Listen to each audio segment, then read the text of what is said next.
I think it's safe to say at this point we're all familiar with the Warren Ellis allegations.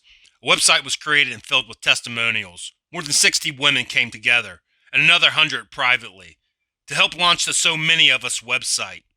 We're not here today to try, convict, or exonerate Ellis. What fascinated me about the entire situation were the future pros that took root in the Warren Ellis Forum. In the spirit of fair play, I'll share Warren Ellis's response to the allegations of grooming young, impressionable women from a position of power and privilege. Ellis maintains he never consciously coerced, manipulated, or abused anyone, nor has he ever assaulted anyone. Reading through the testimonials on the So Many of Us website, this lines up. None of the women accuse Ellis of physically assaulting them. Ellis goes on to say when someone flirted with him intimately, that he was genuinely flattered, and insists that the problem was relationship trouble, not predatory behavior, but concedes there's a differing of perception, and he's listening to it.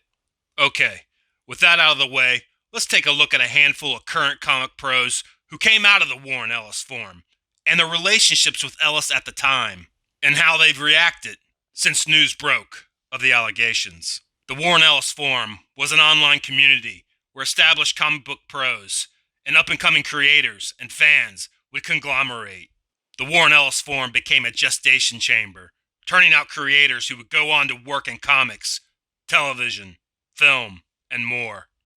A few of the bigger names to sprout from the forum were Gail Simone, Ed Brubaker, Brian Wood, Matt Fraction and Sue Deconnick, Kyron Gillen, and Chip Zdarksy. Right out of the gates, I recognize Brian Wood, not only from his comic work, but from the allegations leveled against him from Tess Fowler and Laura Hudson. Gail Simone recently came forward to say Ellis is not a victim, but a victimizer. In 2019, Gail Simone was singing a very different tune. One reason Warren Ellis is great, at the height of his popularity, he routinely used his influence to help new creators with advice and signal boosts. Never once saw him crow about it. He won't even let you thank him. I tried. With the audience changing so fast, a lot of creators have decided that they're female positive.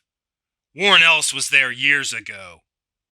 I suppose Gail Simone, joining the dog pile to break Ellis, was her way of saying, thanks.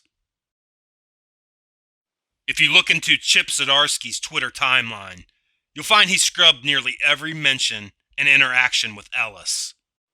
But he did miss a few. We have one from 2015, where Chip declares to Warren Ellis Forum alum, Sue Deconnick, that the future is Stalin. Whoa! I knew these guys were hardcore lefties, but Stalin? No worries though. Stalin was the pet name given to Ellis by forum members. Chip also missed this tweet, where he tells Ellis to email himself and Matt Fraction, and they'll teach him how to F better. Speaking of Matt Fraction, he has no public Twitter account that I'm aware of, but he and Zdarksy would go on to create the book Sex Criminals at Image Comics, and also have comic news websites, writing articles detailing their dating advice. All things considered, and with the benefit of hindsight, this entire thing is starting to feel really messy. Let's look into Sue Deconnick. Maybe she'll give us some hope for the future. Nope! It's looking very cult-like at this point. Sue did release a video on IG saying Ellis was always good to her, and it was a no-strings-attached relationship, but that she believes her accusers, and that her positive experiences with Warren Ellis shouldn't diminish the stories of his accusers. The Warren Ellis Forum couldn't have been all bad, right? I mean, Sue did meet her future husband, Matt Fraction, on the Warren Ellis Forum.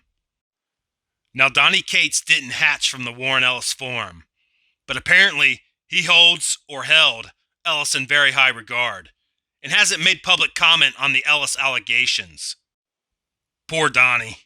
This guy can't catch a break with father figures. In part 2 of this series, We'll look at the big picture fallout from all this mess, and what it means for the industry